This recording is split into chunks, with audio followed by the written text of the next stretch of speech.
और तीसरे श्लोक के विषय में वर्णन करते हैं। गोपी तो हैं भगवान श्री कृष्ण को पुकारती हैं। तीसरा मंत्र कहते हैं, विसर्जिल्लाभ्यात् व्याल राक्षसा वर्षे मारुता वेद्युता नला वर्षमयात्मजा विश्व तो भया ऋषभ ते वयं रक्षिता मुहु। तो यहाँ पर है गोपिका पुकारती हैं, हे ऋषभ, हे श्रेष्ठ पुरुष, सबसे श्रेष्ठ ऋषभ। ऋषभ देव जी का नाम है, ऋषभ भगवान है ना, ऋषभ देव, ऋषभ जी, ऋषभ नाम तो उनका। ये विष्णु भगवान विष्णु के अंश अवतार कहलाते हैं। इन्होंने ऋषभ देव जी ने चारों आश्रम का प्रतिपादन किया और चारों आश्रम को प्रतिपादन करने के पश्चात ब्रह्मचर्य पालन किया, गृहस्थाश्रम स्वीकार किया, वानप्रस्थ आश्रम स्वीकार किया, तो संन्यास। और संन्यास के पश्चात फिर एक अवस्था विशेष आती है, अद्भुत अवस्था। अब उसका इन्होंने प्रतिपादन किया था। शास्त्र में तो आती है, वर्णन आता है कि अद्भुत अवस्था ऐसी होती है, लेकिन उदाहरण के द्वारा इन्होंने समझाया कि अद्भुत अवस्था कैसी होती है। ये उन्होंने अपने जीवन के द्वारा समझाया। भागवत में याद है इनका प्रश्न, वो अद्भुत अवस्था का, क्योंकि क्या संन्यास ले लिया। अब संन्यास लेने के पश्चात फिर वेदांत का चिंतन किया और चिंतन करने के पश्चात चिंतन करते करते करते उसकी मन की स्थिति ऐसी हो जाती जैसे बालक, 1 वर्ष का बालक, 1 वर्ष का 5 महीने का 6 महीने का जो बालक है, उसको आगे पीछे कुछ भाने लेगा। मैंने कब वस्त्र पहने अथवा नहीं पहने, नग्न हूँ कि नहीं हूँ, खा रहा हूँ कि नहीं खा रहा हूँ, पी रहा हूँ कि नहीं पी रहा हूँ, कोई मेरे को डांट रहा है कि नहीं डांट रहा, मेरा कोई शत्रु है कि नहीं है, मित्र है कि नहीं है, जैसे बालक को पता नहीं रहता, उसी प्रकार से उस अवस्था में जाकर के ये पता नहीं रहता, अद्भुत अवस्था में। तो अद्भुत अवस्था कैसी होती है, शास्त्र में नाम आया, उसको उन्होंने प्रतिपादन किया था, दिखलाया था। जैसे इनके नाम आते अद्भुत अवस्था में, दत्तात्रेय भगवान, संवर्त मुनि, जड़भरत, ऋषभ देव भगवान और दुर्वासा ऋषि का नाम आता है। 1, 4, 5, 6 ऋषि के नाम आते अद्भुत अवस्था में। यानी संन्यास को पार करके ऐसी अवस्था, धूल में लेटे ही है फिर भी आनंदित है, ठंडी में है तब भी कोई समस्या नहीं, गर्मी में तब भी कोई समस्या नहीं है। ऐसे जो ऋषभ देव जी विष्णु भगवान के अंश अवतार है, यहाँ पर तो ऋषभ का अर्थ श्रेष्ठ है। हे ऋषभ, गोपिका कहती हैं कि विसर्जिल्लाभ्यात्, आपने हम लोगों को, हमारे परिवार वालों को, हमको, परिवार वालों को, बच्चों को, पतियों को, स्त्रियों को, पुरुषों को, सभी को आपने बार बार बचाया। तो किस किस के कारण, किस किस काल में, कब कब भगवान श्री कृष्ण ने इन सब ब्रजवासियों को बचाया। कैसे विसर्जिल्लाभ्यात्, विष से बचाया। तो कहाँ बचाया विष से आपने? कहते एक काल विशेष में गाय भगवान श्री कृष्ण चराने के लिए गए थे, ग्वाल भी गए थे और गर्मी का सीजन था, तो गायों को प्यास लगी। जब प्यास लगी तो वो सीधे यमुना जी में चली गई, लेकिन वहाँ चली गई जहाँ पर कालियानाग रहता था। अब कालियानाग का रहता था उस स्थान पर आधा 1 किलोमीटर के एरिया में, 1 किलोमीटर के क्षेत्रफल में, वहाँ का पानी विषैला हो गया था। तो जो भी कोई पीता था उसको पीते ही मर जाता था। तो भगवान श्री कृष्ण ने ध्यान नहीं दिया तो सीधी गाय चली गई और वहाँ पर उसी जल को पान कर लिया तो सारी गाय मर गई। वो उस वर्ग तो ग्वाल वाले तो नहीं गए, वो पीछे लेकिन सारी गाय मर गई। भगवान ने देखा ये तो गड़बड़ हो गई। उन्होंने कही अब तो मेरे कल्याण इस कालियानाग पर करना ही पड़ेगा कृपा। तो अपनी योग दृष्टि से सारी गाय को जीता कर लिया। अब जिंदा करने के पश्चात फिर किसी बहाने से क्रीड़ा किया और क्रीड़ा करने के पश्चात फिर कालियानाग को उस ध्यान उतरे उतर करके काली नाग को हरा दिया, पराजित कर दिया, वहाँ से भगा दिया और रमणक द्वीप में भेज दिया। कालिया नाग वहीं से आया था, कालिया जो नाग था रमणक द्वीप से आया था, क्योंकि रमणक द्वीप में नागों का घर है, नागों का निवास स्थान है, वहाँ पर नाग निवास करते हैं। ऐसे स्त्री पुरुष के रूप में भी रहते हैं, ऐसे कीड़े मकोड़े के मतलब जो सर्प है जैसे है उस वेश में भी रहते हैं, वहीं पर उनका घर है। लेकिन कद्रु बिंता में जो झगड़ा हो गया था, दासी और स्वामी बन गए थे, उसमें से जब गरुड़ भगवान पैदा हुए उन्होंने कहा तुम किस कारण से अपनी बहन की दासी बनी हो, यदि बहन कहे कि इससे छुटकारा प्राप्त हो जाए तो मैं तुम्हारी पूरी इच्छा पूरी कर देता हूँ उसकी। तो गरुड़ भगवान से जो कद्रु कहा कि यदि तुम हमारे पुत्रों को अमृत पिलाओगे तो हम तुम्हारी माँ को दासीपन से छुड़ा देंगे। तो ठीक है, हम गरुड़ भगवान अमृत लेने के लिए वहाँ पर चले गए, कहाँ पर, स्वर्गलोक में। इंद्र देवता ने नहीं लेने दिया, जब नहीं लेने दिया तो आक्रमण कर दिया इंद्र देवता को, गरुड़ भगवान ने तो पराजित कर दिया इंद्र देवता को, गरुड़ भगवान ने और अमृत ले आए। किंतु इंद्र देवता ने कहा यदि ये नाग है अमृत का पान कर लेंगे तो हम सभी को परेशान करेंगे, स्वभाव से ही क्रूर होते हैं सर्प, तो फिर और परेशान करेंगे, इसलिए इनको अमृत नहीं पीने देना है। तो ठीक है, गरुड़ ने स्वीकार कर लिया कि अमृत इनको नहीं पीने दूंगा। तो ले तो गए, गरुड़ ले गए, लेकिन ले जाने के पश्चात एक स्थान पर विशेष रख दिया कि स्नान आदि करके उसको पान कर लिए। और गरुड़ इतनी शर्त थी कि आप हमारे बच्चों को अमृत लाकर दे दो, पीने दो, पिला दो, ऐसी शर्त नहीं थी। जब लाकर रख दिया उनके सामने, इसके वो शर्त उनकी दासीपन का माता का छूट गया, तो पुनः अमृत ले जाकर देवताओं ने पुनः वही अपने स्वर्गलोक को ले गए। अब इधर पुनः बदला लेने के लिए कौन, जो गरुड़ भगवान ने अपनी माँ का बदला लेने की सर्पों से, पुत्रों से, तो एक एक को खाते रहते हैं, अब आज भी खाते रहते हैं। पक्षियों के आहार सर्प बनते हैं, कभी कभी पक्षी भी सर्पों के आहार बन जाते हैं।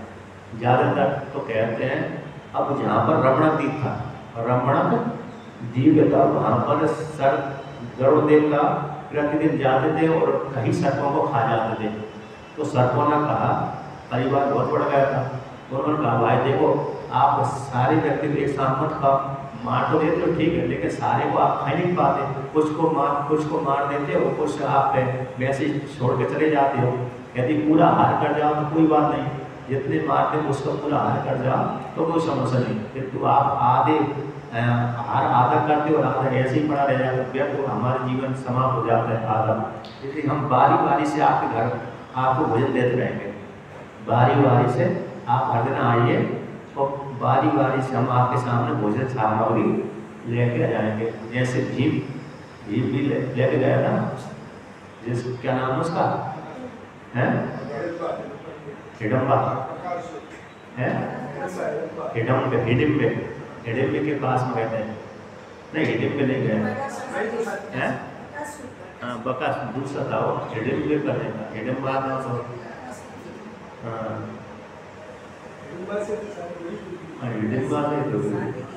हिडिम्बा से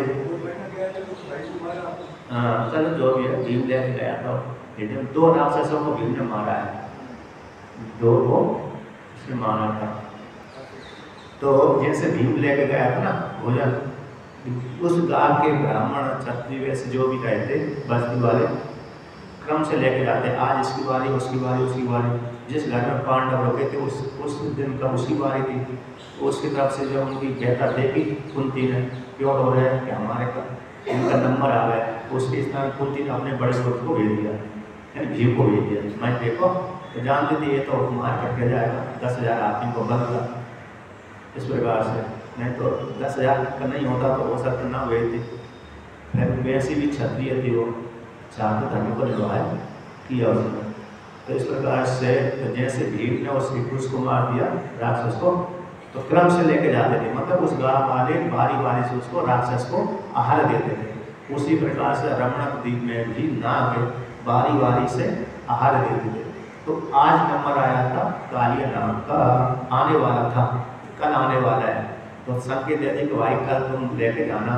तो उसने देखा कि आज नंबर कल आने वाला है, उसी समय उसने रात को वहाँ से भाग गया। रमण द्वीप से जल की समुद्र के रास्ते से आता आता अपने परिवार के साथ यहाँ पर वृंदावन में आ गया।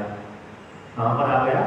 वृंदावन में। पर यहाँ पर कार्य थे, वहाँ पर रह गया कि यहाँ पर आने से फिर क्या उसको गरुड़ नहीं खाएगा? यहाँ भी खा सकता था, तो नहीं खा सकता था। क्यों? उसको मालूम था, एक कार्य नाम को ये मालूम था कि गरुड़ इस स्थान पर नहीं आ सकता। यदि गरुड़ इस स्थान पर आएगा तो मारा जाएगा। क्यों? किसी काल विशेष में सौरी नाम के ऋषि उस स्थान पर तपस्या कर रहे थे। उन्हीं के सामने इस गरुड़ ने मछली खा ली, पकड़ ली। एक दो बार खा लिया, शेयर कर दिया, बार बार उन्हीं के सामने खा रहा था। उनको करना में तो उन्होंने श्राप दे दिया, इस स्थान पर गरुड़ दोबारा मछली को खाएगा, मारेगा, उसके शरीर फट जाएगा। तो डर गया गरुड़। दूसरे दिन आकर वहाँ से गए, श्राप के कारण जैसे बाली डर गया, बाली भी डर गया था, उस क्षेत्र को उसने छोड़ दिया था बाली ने। इसलिए सुग्रीव वहाँ पर अभय सिद्ध होकर के बने रहे। उसी प्रकार से इसको मालूम था, अन्य सर्पों को मालूम नहीं था, लेकिन इसको मालूम था। इसलिए पूरे परिवार को लेकर के हाँ आ गया। किंतु इसकी विशेषता ये थी, इसके खानों में इतना जहर था कि 1 किलोमीटर, जो 1 किलोमीटर क्षेत्र पर है, यदि कोई ऊपर 1 किलोमीटर दूर तक यदि हवा चली इस जल को छू करके, तो 1 किलोमीटर तक के पक्षी मर जाते थे। आसपास के जो वृक्ष जल जाते थे। कितना विष इसके मुख से निकलता था। अब यमुना जी का जल भी अथाह था, लेकिन फिर भी इसके शरीर से इतना, मुखों से इतना जहर निकलता था, तो वहाँ का जल दूषित हो जाता था। तो भगवान ने सोची मेरे कीड़ा का स्थल है, तो क्यों ना इसको साफ कर दिया जाए।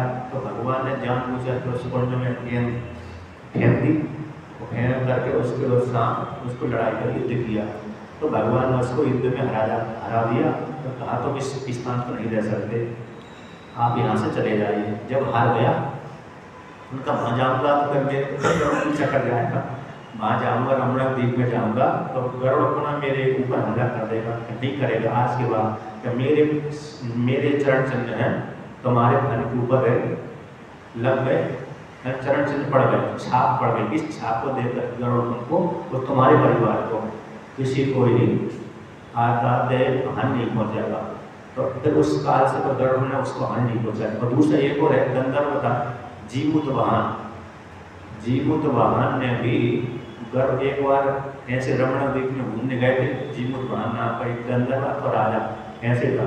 तो उसने कहा गरुड़ का नंबर, उसी जिस घर पर रुका होगा उसी का नंबर आया था। उसकी तरफ से ये गया हार बन करके। तो हार बन कर गया तो गरुड़ ने इसको देखा कि आज सर पर कैसी अचंभित आशा से युक्त होकर के आ रहा है, अर्थात मनुष्य बन करके आया। अभी तो सर पे बन करके आता था, अभी सर पे कैसा आया? मनुष्य बन करके। चलो मेरे तो हार करना है, चाहे मनुष्य बन करके आया, सर पे बन करके आया, मेरे को खाने से मतलब है। तो गरुड़ ने उसको जीमूतवाहन को खा लिया। जब खा लिया तो अन्न को खाया, अन्न सामग्री आदि को, जैसे भोजन दाल चावल आदि जो भी होगा, क्योंकि सर पे अकेला हार नहीं ले। जैसे भीम अकेला वो अपने अकेले को खाने के लिए नहीं गया था, लेकिन हार जो रोटी मोटी सारी रोटी आती है ना, वो सारी लेके गया था। उसी प्रकार से जीमूतवाहन भी स्वयं भी गया था और सामग्री भी लेके गया। तो गरुड़ ने उसको भी सामग्री खाया, उसको भी खा लिया।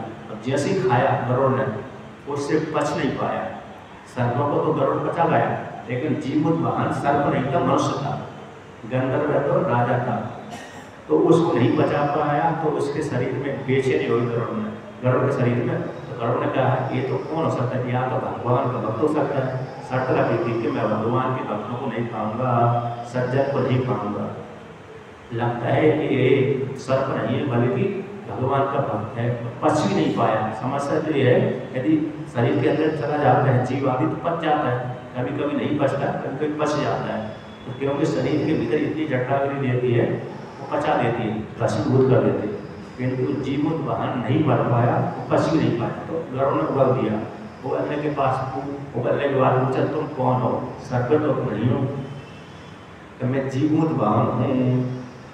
तुमने उसने कहा, गरुड़ ने कहा तुम कैसे क्यों आए, यहाँ पर क्यों आए?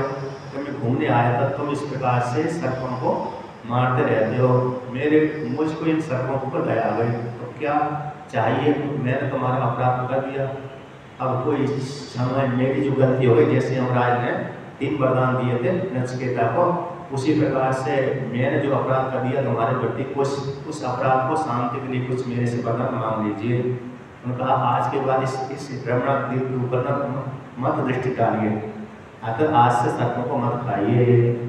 तो तब उस काल से कर उसने कहा ठीक नहीं खाऊंगा, तो ब्रह्मण द्वीप के सर्पों को गरुड़ ने खाना बंद कर दिया था। तो ऐसा है, तो 2 कल्पों के अलग अलग लेकर कहते विसर्जित अर्थात विष से, विष के जल से आपने एक बार हमको बचाया, गोलों को बचाया। ब्याल राक्षसा, ब्याल भयंकर जो अजगर था, सारे ग्वाल कहाँ चले गए, अजगर के मुख में चले गए। उन्होंने देखी नई गुफा कहाँ से आ गई, गुफा क्योंकि इतना विशाल शरीर बना लिया तो उसने गुफा की आकृति वाला, तो उन्होंने यही सोचा कि तो गुफा है, चलो इसी में लुका छुपी खेलते हैं। भगवान श्री कृष्ण ने देख लिया कि तो गुफा नहीं है, तो साक्षात काल है, भयंकर व्याल राक्षस, भयंकर राक्षस ही सर्प बन करके, अगस्त्य नाम का जो सर्प बन करके आया था राक्षस, उसके शरीर के भीतर चले गए सारे और अचेत हो गए। तो भगवान ने देखा कि मैं यदि नहीं जाऊँगा तो मर जाएंगे, मर ही गए थे, लेकिन अपनी कृपा से पुनः जीवित कर दिया। तो जब तक भगवान श्री कृष्ण नहीं गए तब तक उसने बंद भी नहीं किया मुख को। जब भगवान श्री कृष्ण गए तो भगवान श्री कृष्ण ने अपने शरीर को बढ़ा लिया, तो जब शरीर को बढ़ाया तो उसकी अंदर की जो श्वास थी, वो श्वास से चलना आना जाना बंद हो गई, तो स्वयं मर गया। लेकिन वो ग्वाल वाले भी मर गए थे, ग्वाल वाले भी उसकी श्वास से, विषैली श्वास से मर गए, किंतु भगवान श्री कृष्ण पुनः जीवित कर दिया। तो कहते हैं व्याल राक्षसा, आपने भयंकर जो अगस्त्य नाम का राक्षस रूप अजगर था, उससे हमारे पुत्रों की रक्षा आपने करी। कहते वर्षा मानू का, कहते वर्षा ऋतु से, वर्षा से अर्थात बिजली आदि से, वर्षा आदि से आपने कैसे करी, आंधी तूफान आदि से आपने हमारी रक्षा करी। कब करी कि जब भगवान श्री कृष्ण ने अपनी पूजा करवा ली, स्वयं की, दूसरी की पूजा छुड़वा दी, किसकी, इंद्र देवता की पूजा छुड़वा दी और अपनी पूजा करवा ली, तो इंद्र देवता छिड़ गया। पहले इंद्र देवता की पूजा होती रहती थी, तो अपनी पूजा करवा ली। क्यों क्यों क्यों करवाई इसकी पूजा भगवान श्री कृष्ण अपने, इंद्र देवता को अहंकार हो गया, इंद्र देवता को अहंकार हो गया, तो उस अहंकार को तोड़ने के लिए भगवान श्री कृष्ण ने ऐसा किया। अब दूसरी बात, दूसरा एक और तात्पर्य है, भगवान श्री कृष्ण को कुछ लीला करना था, कुछ आनंद लेना था देवताओं के साथ भी, इस प्रकार से पूजा बंद करवा ली, अपनी पूजा करवा ली। 2 प्रकार का हेतु है, एक तो अहंकार हेतु है और दूसरा भगवान श्री कृष्ण को कुछ आनंद लेना था इनके साथ भी। तो इस 2-3 दृष्टि को देख करके भगवान श्री कृष्ण ने अब वो इंद्र देवता की पूजा बंद कर दी और अपनी पूजा करवा ली। तो इंद्र देवता कैसे हो गया, चिढ़ गया, और चिढ़ करके उन्होंने 7 दिन 7 रात तक के जो संवर्त नाम के मेघ होते हैं, जो प्रलय में बरसते हैं, मतलब जिनके बढ़ जाने से पूरा बस्ती सफाई हो जाती है। जो बस्ती होगी ना, नगर बस्ती होगी, तो बड़े बड़े जैसे हाथी के सूढ़ों की जैसी वर्षा होती है। उस काल में जब सभी को मारना होता है, सभी को, तो उस काल में क्या होता है, ऐसी वर्षा होती, नहीं होती, रिमझिम वाली, सीधा सीधा हाथी के सूढ़ में से जैसा पानी गिरता है, इस प्रकार की वर्षा, बड़े बड़े बूंदों वाली वर्षा होती है। तो ऐसी जो 7 दिन तक और 7 रात तक वर्षा होती रही, तो भगवान श्री कृष्ण ने गोवर्धन पर्वत उठा करके उनकी रक्षा करी। अच्छा, इसमें एक और बात भी है, भगवान श्री कृष्ण ने किसी कल्प विशेष में सुदर्शन चक्र छोड़ दिया।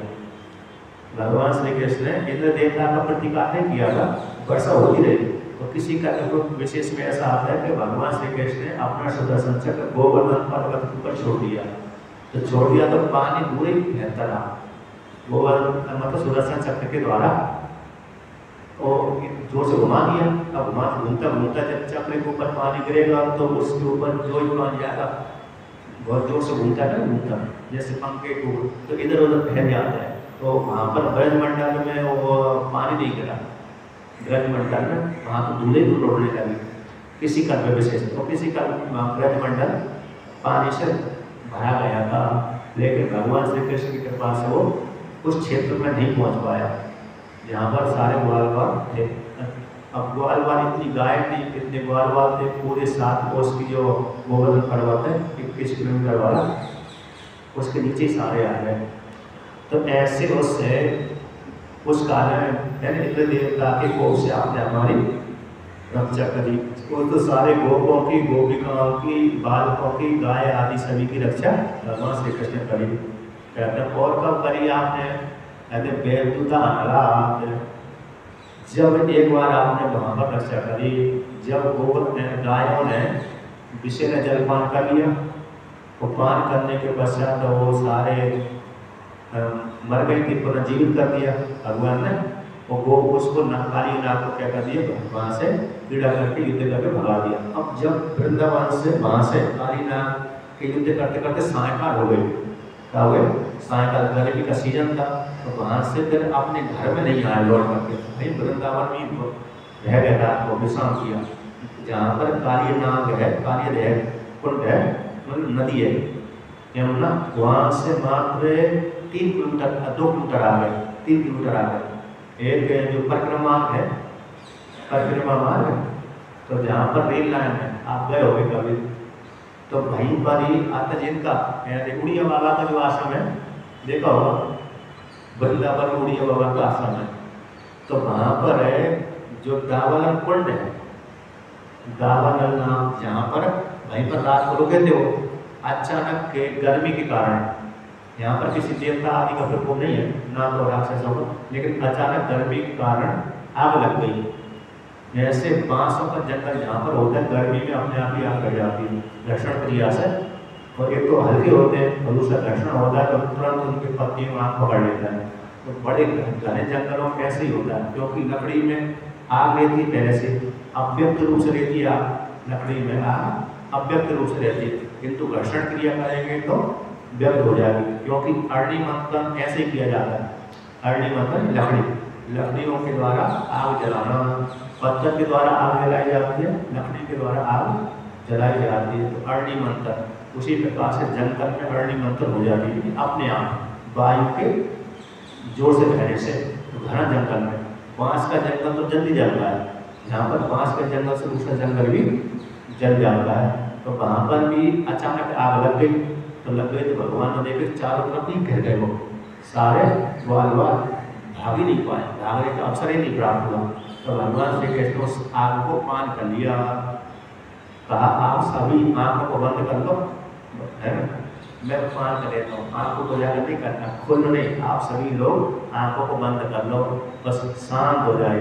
तो भगवान श्री कृष्ण ने पान कर लिया दावलन अग्नि को। तो इस प्रकार से तो आपने तो दावलन कुंड है, आपने कभी जाओ, उड़िया बाबा का आश्रम है उसी के पास में हो वहीं पर, और रेल फाटा के पास में, रेल फाटा का नजदीक में परिक्रमा मार्ग से मात्र मेरे यहाँ से यहीं तक एक लाल ऐसे ही है, नजदीक ही है।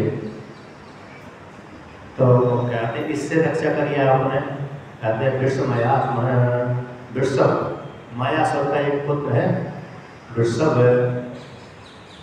मायासुर का, जो वृषभ में बैल बन करके भगवान श्री कृष्ण बलराम को मारने के लिए आया था। तो वो मायासुर, मय नाम का जो दानव है ना, मय नाम का दानव भगवान शिव जी का भक्त है, लेकिन बड़ा माया भी है, कितना भयंकर है। कहते सारी माया राक्षसों के पास में उसी से आती है। पहले शुक्राचार्य के पास होती माया, वही माया भगवान की कृपा से उसके पास में पहुंच गई, तो निर्माण करता रहता है। द्वापर के अंत में तो अर्जुन ने उसकी रक्षा करी, भगवान श्री कृष्ण मारना चाहते थे मैं नाम के दानव को, लेकिन अर्जुन की शरण में चला गया, तो अर्जुन ने कहा ठीक है अभय दान दे देता हूँ। बदले में उसने क्या बनाया, पांडवों की सुधर्मा नाम की सभा बना दी, जिसमें दुर्योधन को भ्रम हो गया, जल में थल में जल, है ना, वो मैं नाम के दानव भी बनाएंगे, तो बड़ा माया भी है। कहते हैं ऐसा एक कुंड उसने बनाया मैं नाम के दानव ने, जिसको पान करने से 10,000 आदमी को बनाया जाता था, जवान बूढ़ा भी जवान हो जाता था, हो जाता है। उस कुंड में आप जा सकते हो जवान होना चाहते हो तो उस कुंड में चले जाना।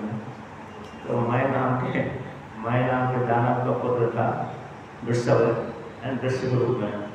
तो कुंड भी कहाँ पर है? अतल बितल में, बितल नाम के लोक में, अतल बितल दूसरे नंबर का जो बितल आता है ना, वहाँ पर बना। अब तो कलयुग में दिखता नहीं कहाँ पर है, लेकिन सत्युग त्रेता द्वापर युग में तो दिखता था। वर्णन आता उसका, इतना मायावी थे।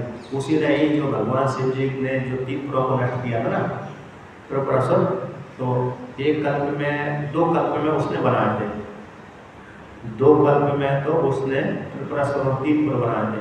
एक कल्प में तो स्वयं उसने बनाया, किसी की आज्ञा लिए बनाई, स्वयं 3 पुरों का निर्माण कर दिया। एक पुर में स्वयं बैठ कर और 2 पुरों में अपने दूसरे मित्र गणों को दे दिया, लेकिन अत्याचार करता था, भगवान शिव जी ने उसको संहार कर दिया।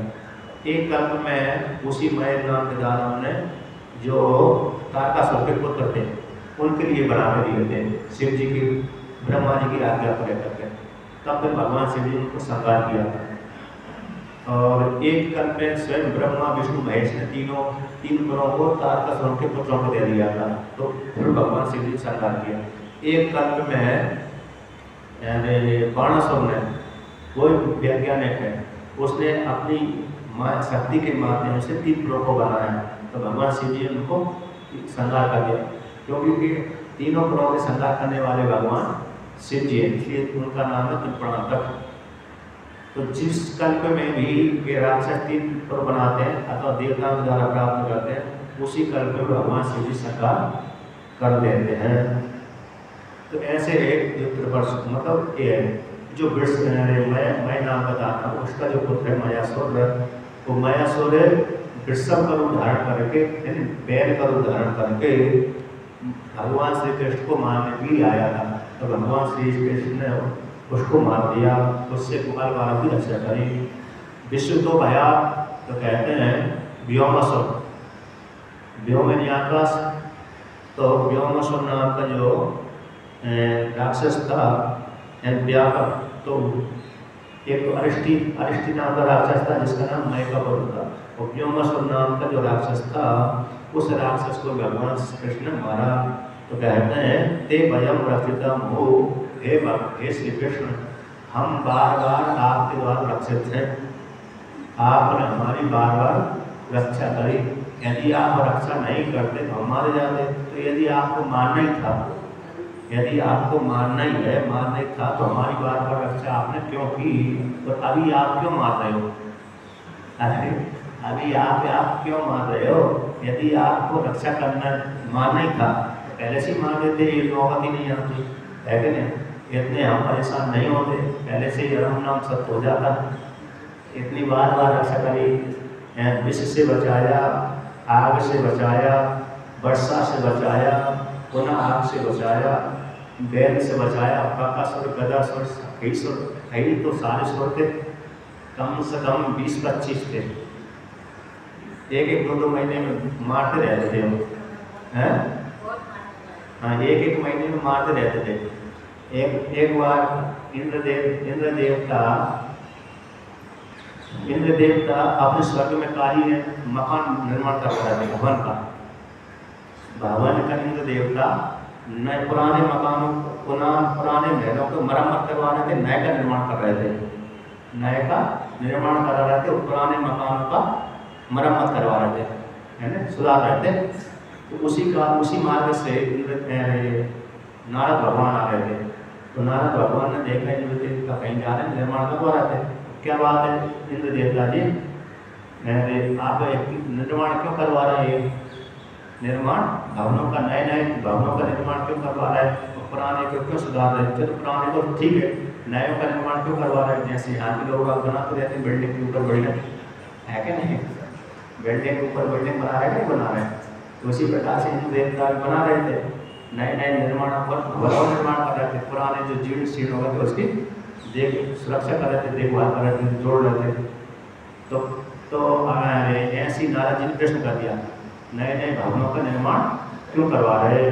तो उन पुराने को आप सुधार रहे, तो ठीक है, नए का निर्माण करें। और एक दो नहीं, हजारों की संख्या में आप निर्माण करवा रहे हैं।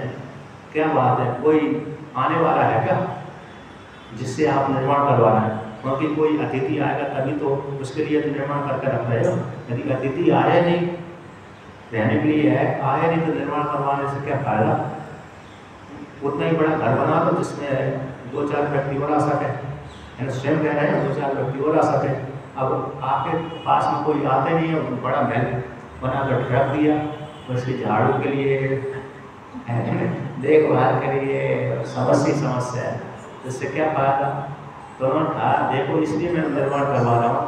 इंद्र देवता ने नारद जी की बात सुनकर के पास सुनकर कहा कि मैं इसलिए निर्माण करवा रहा हूँ कि अभी भगवान श्री कृष्ण पृथ्वी लोक में गए हैं, तो अभी कृष्ण भगवान छुटपुट व्यापार कर रहे हैं। क्या कर रहे हैं? छुटपुट जानते हो, छोटा मोटा व्यापार कर रहे हैं। क्यों? एक दो को मार रहे हैं। अभी गोकुल में जब थोड़ी मात्रा में जाएंगे, थोड़ा उनका व्यापार बढ़ जाएगा। क्या हो जाएगा? मथुरा में कंस को मारेंगे तो थोड़ा व्यापार बढ़ जाएगा। अब कंस जैसे ही मर जाएगा, फिर भगवान श्री कृष्ण थोके का थोक व्यापार करेंगे। थोके का थोक जानते हो? लंबा फैला देंगे व्यापार, जैसे व्यापार फैला देते हैं ना, तो थोक का थोक बोलते हैं कहीं। तो थोक वाला व्यापार करें। कैसे? कहते हैं जरासंध आक्रमण करेगा तो इतनी सारी सेना को मारेंगे, तो सबसे बड़ा थोक वाला व्यापार होगा महाभारत युद्ध। कहते हैं महाभारत जब युद्ध होगा, उस काल में जो राजा लोग मरेंगे उनको रहने के लिए मेरे को छोटा कमरा में नहीं दे सकता ना, क्योंकि राजा जो महाराजा मरे करके यहाँ पर आएंगे, जैसे वो पृथ्वी लोक में बड़े महलों रहते थे, वैसे ही उनको यहाँ पर देना मेरे पड़ेगी, बड़े महल देना पड़ेगा। हाँ, छोटे जो सैनिक थे उनके लिए छोटा कमरा दे देंगे, छोटे सैनिकों के लिए छोटा कमरा, लेकिन राजाओं के लिए तो छोटे कमरे नहीं दे सकते ना, क्योंकि उनकी तपस्या ही उसी प्रकार की है, इसलिए उनको भी उसी प्रकार से भोग मिलता है वहाँ पर, इसलिए उनको बड़े महल देना पड़ेगा। इसलिए मैं निर्माण करवा रहा हूँ। एक हंसी वाली बात नहीं, ये सही बात है, हकीकत बात है, पुराण की बात है। ये तो एक पुराण में आई है, प्रसंग आया, इसलिए तो मैंने बोला है, नहीं तो मैं नहीं बोलता। प्रसंग है ये पुराण का, लंबा व्यापार करने वाले हैं कृष्ण भगवान ने ऐसे बोल दिया। इसलिए बड़े महलों का निर्माण किया, क्योंकि महाभारत युद्ध में राजा सबसे ज़्यादा खुशी में मारे गए, पूरे भारत के राजा मारे गए जितने भी। एक तो भरतवंशियों का आपस में युद्ध हुआ था, इसलिए महाभारत कहलाया। एक क्योंकि भारत है ना, महाभारत संघ, क्योंकि भरतवंशी राजा भरत की संतानों में आपस में लड़ाई हुई थी, राजा भरत की संतानों में आपस में लड़ाई हुई थी, इसलिए महाभारत कहलाया। और दूसरी बात है कि सारे भारत के राजा मरे थे, इसलिए महाभारत कहलाया। इससे ज़्यादा कहते हैं, लेकिन सेना ज़्यादा नहीं मरी इसमें, सेना 1800 ही सेना मरी, लेकिन जरासंध के साथ जब युद्ध होता था 28 लक्षणी सेना मरती थी, वो महाभारत नहीं कहलाया। क्यों? वहाँ पर सीमित राजा मरते थे, और सीमित सेना तो बहुत मरती थी, महाभारत के युद्ध से ज़्यादा सेना मरती थी, लेकिन सीमित राजा मरते थे, एक देश में युद्ध होता था। और महाभारत में कैसे? एक तो भरतवंशियों का आपस में युद्ध हुआ था, इसलिए महाभारत कहलाया, और दूसरे पूरे भारत के राजा मरे थे, इसलिए महाभारत कहलाया। तो इस प्रकार से तो यहाँ पर वर्णन करते हैं कि हे कृष्ण, यदि हम बार रक्षित हुए, यदि तुमको मार नहीं था तो पहले से मार देते, आप हमको बार क्यों बचाते रहे?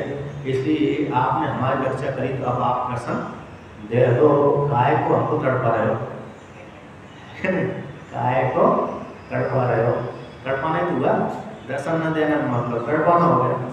इस प्रकार से तो ऐसा तीसरे मंत्र के द्वारा वर्णन किया। अब चौथे मंत्र को कहते हैं, न खलु गोपिका नंदिनो भवान अखिल देहि नाम अंतरात्म्य वृके दिख धन्य सारथी तो विश्व गुप्त है सकप देवान सात काम बोले। तो गोपिका कहती हे सखा, सखा यानी मित्र प्यारे, सखा शब्द के ही होते हैं, सखा यानी मित्र, मित्र यानी प्यारे प्यारा, है ना, प्यारा मित्र को प्यारा बोलते हैं, प्रेमी प्रेमी प्यारा मित्र सखा, ये पर्यायवाची शब्द उसको होते हैं। हे सखा कहते हैं न, गोपिका कहती हैं न खल गोपिका नंदनो भगवान, भगवान आप गोपिका के पुत्र अकेले नहीं हो, आप मात्र यशोदा के नंदन अकेले नहीं हो, यशोदा के आप नंद बाबा के और यशोदा के अकेले पुत्र नहीं हो।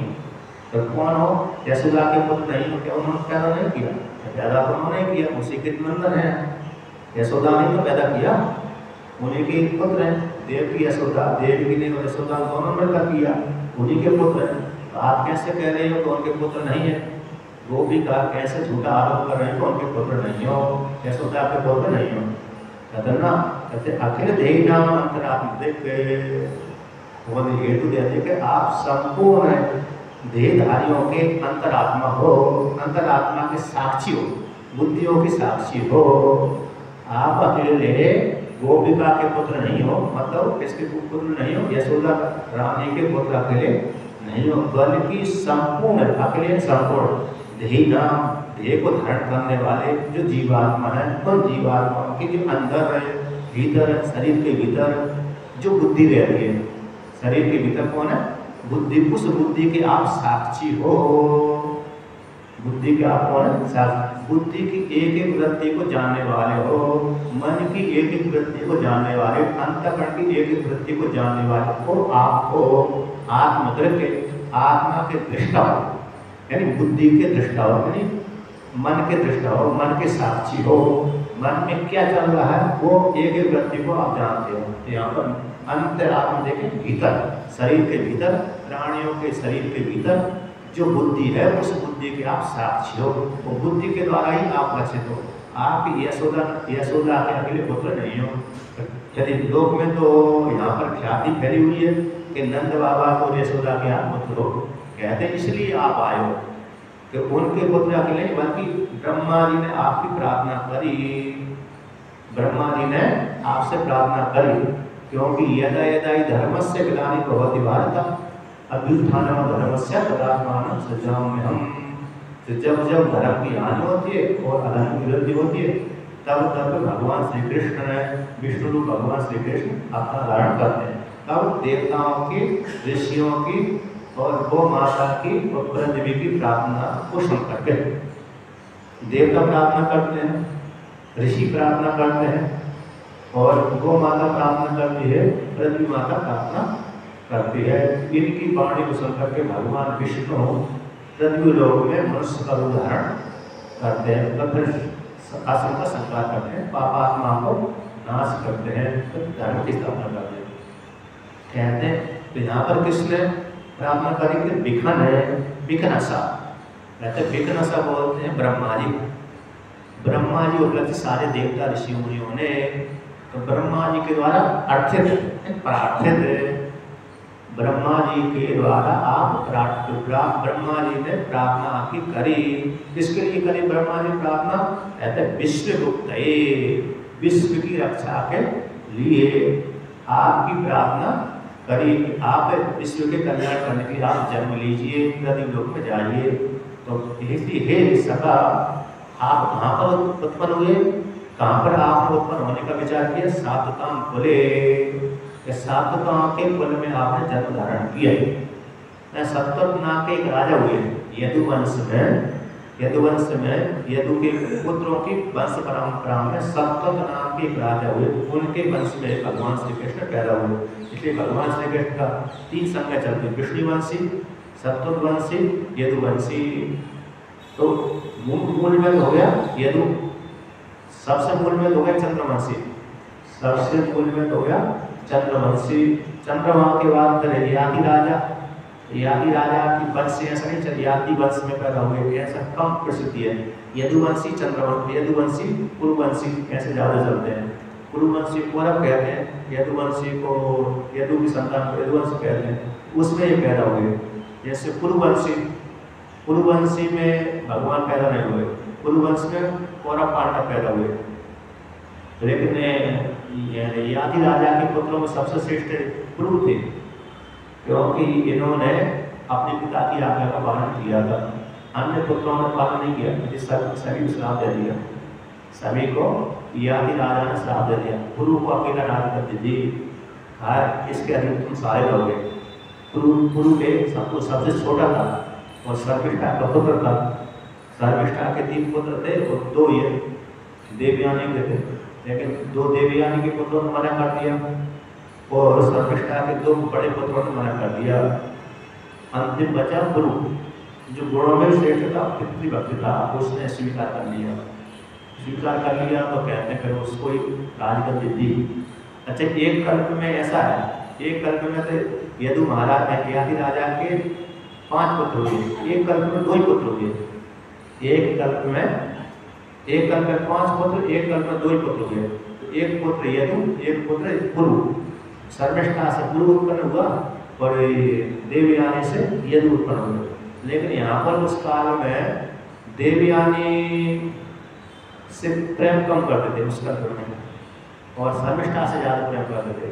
शर्मिष्ठा ने अपनी उनकी प्रतिभक्त दिखा दिया, मतलब क्या कर दिया, गुणों से इसको करके अपने गुणों से उनकी सेवा करते करते, उनकी आज्ञा का पालन करते करते करते, आदर देते देते उनका उसने अपने पति को रिझा दिया, आकर्षित कर दिया, तो ज़्यादा प्रेम उससे करने लगे। अब जिससे ज़्यादा प्रेम करते हैं, कभी कभी उसके पुत्रों से ज़्यादा अपने प्रेम हो जाता है। तो देवयानी के पुत्र ने देख लिया, देवयानी के पुत्र, हाँ देवयानी के यदु महाराज के पिताजी मेरे से ज़्यादा कम प्रेम करते हैं, अपने छोटे पुत्र से ज़्यादा प्रेम करते हैं। तो माता से बोल दिया, मैं तो इस घर में नहीं रहूँगा, तुम 4 हो या मत रहो, मैं तो चला यहाँ से मरने के लिए जा रहा हूँ। क्यों कि देखो पिताजी हमको ज़्यादा सम्मान नहीं देते, छोटे पुत्र को ज़्यादा देते, छोटी माता को ज़्यादा सम्मान देते और तुमको तो सम्मान भी नहीं देते। चिढ़ गई वो देवयानी, अपने पिता को बुला लिया, कहा कि देखो तुम्हारे कारण मेरे को पति सम्मान दे देता। तो पिता ने फिर श्राप दे दिया उस काल में यादि को। फिर बाहर में यादि को ना श्राप लेने मिलने के पश्चात तो ना जवान भी हो गए थे, जो वृद्धावस्था श्राप प्राप्त हो गया था। तो बाद में यदु महाराज को उसी श्राप को दिया, लौटाया कि तुम्हारे पिता तुम्हारे नाना ने मेरे को श्राप दिया, ले लो। तो उसने मना कर दिया, मैं नहीं लूँगा। तो पुरु ने कहा कि ठीक है आप मेरे को दे दो। तो पुरु ने उस श्राप को स्वीकार कर लिया। तो इस प्रकार से तो कहते हैं भगवान विष्णु इनके कुल में पैदा हुए। अतः यहाँ पर एक ये है ध्रुव, कहते संपूर्ण अंतरात्मा के साक्षी है। कौन है? भगवान कृष्ण। तो एक ध्रुव ने अच्छा श्लोक गाया है, एक बहुत अच्छा है उसका ध्रुव गीत में। ये श्लोक आता है, योऽन्तः प्रविश्य मम वाचमिमां प्रसुप्तां संजीवयत्य किल शक्तिधरा स्वधाम्ना अन्यांश हस्तचरण श्रवणत्वगादीन् प्राणान् नमो भगवते पुरुषाय तुभ्यम्। ये बहुत अच्छा श्लोक है, गाने योग में है ना। कहते यो परमात्मा अंत प्रवेश से भीतर प्रवेश कर गया। कहाँ पर कर गया? भीतर प्रवेश करके मम मेरी वाणी को, मम वाचम इमाम सुप्रसुप्ता, मेरी वाणी सोई हुई थी। मेरी वाणी कैसी थी? सोई हुई थी। इस सोई हुई वाणी को आप परमात्मा भीतर प्रवेश करके कर दिया, संजीवयति, जीवित कर दिया, चेष्टित कर दिया। क्यों? क्योंकि आप अब जीवित तभी कर सकते हैं जब जिस किसी में सामर्थ्य होगी। सामर्थ्य नहीं है तो कैसे भगवान जी, कैसे कोई जीवित कर सकता है? जीवित करने की भी योग्यता होनी चाहिए, है ना। अब योग्यता है नहीं है, जीवित करते संभव ही नहीं है। जिसमें योग्यता है वही जीवित कर सकता है। तो आप में क्या योग्यता है? आप में कोई ना कोई योग्यता होना चाहिए ना, योग्यता, तो तभी तो आप जीवित कर सकते हैं। कहते हैं आप अखिल शक्ति धर सुकामना, अपने स्वरूप से संपूर्ण शक्ति धारण करने वाले हैं। आप अपने स्वरूप से संपूर्ण शक्तियों को धारण करने वाले, इसी हेतु से आपने मरे हुए को भी जीवित कर देते हैं। सोई हुई जो मरी हुई थी बुद्धि आदि है, वाणी आदि, उसको जीवित कर दिया। तो वाणी आदि को अकेले जीवित नहीं किया, वाणी के अकेले कोई आपने जीवित नहीं किया। तो किस किस को जीवित किया? कहते अन्य हस्त चरण है, श्रवण, हाथ है, चरण पैर है, श्रवण है, तो आदि है, और प्राण आदि है, इन सभी को आपने जीवित कर दिया, चेष्टित कर दिया, शक्ति प्रदान कर दी। शक्ति प्रदान कर देने से मेरी सारी जो अंग है, इंद्रिय है, पुष्ट हो गई। कैसे हो गए? पुष्ट हो गए। बुद्धि पुष्ट हो गई, इंद्रिय पुष्ट हो गई, 5 ज्ञान जी, 5 कर्म जी, 5 प्राण, ये सारे पुष्ट हो गए।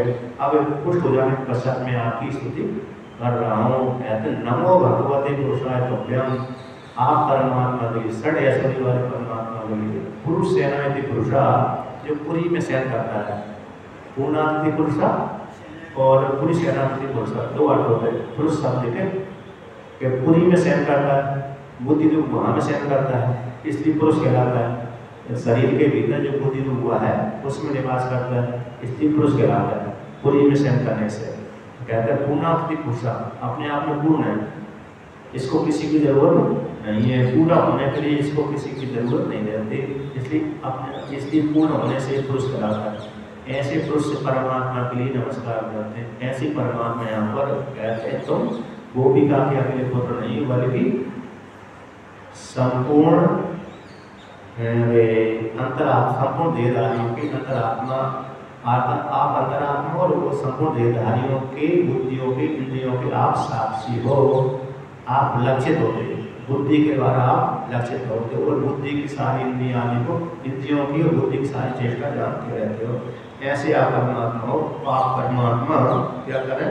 हमको कहते ब्रह्मा जी की प्रार्थना से आप इस गति लोक में जन्म धारण किया, विश्व की रक्षा करने के लिए, कल्याण करने के लिए, इसलिए आप हमारे सामने प्रकट हो जाइए, हमको दुखी मत करिए, दुखी मत करिए, शीघ्र दर्शन दीजिए, देरी मत करिए, नहीं तो देरी करेंगे तो राम हम हो सकते शरीर छोड़ के चले जाए, फिर आप रहते रहिए, है कि नहीं? फिर आप रहते रहिए। तो मतलब भाव है कि गोपी का रहस्य तो करके भगवान श्री कृष्ण को पुकारते हैं। इस प्रकार से भगवान भी सुन रहे हैं उनके पास में रह करके, भगवान भी उनकी, क्योंकि बुद्धि के साक्षी है वो। अब बुद्धि के साक्षी तो बुद्धि के भीतर ही छुपे हुए सुन रहे हैं। पर जैसे किसी कार्य विशेष में ना, एक बार हिरण्यकश्यपु ने सीधा विष्णु भगवान से कहा कि मैं तुम्हारे साथ युद्ध करना चाहता हूँ, युद्ध करना। तो भगवान विष्णु ने कहा कि इसके साथ कौन युद्ध करेगा? विष्णु भगवान डर के मारा तब तो इस कार्य अभी इसके साथ युद्ध करने का समय नहीं आया, भविष्य में आएगा। तो भगवान विष्णु को अपने वैकुंठ धाम को छोड़कर उसके आँखों में तो हृदय में प्रवेश कर गए। अब उसने देखा कि भगवान विष्णु को खोजने के लिए गया, वैकुंठ में गया, ब्रह्म लोक में गया, अन्य लोक में गया, कहीं विष्णु मिले ही नहीं।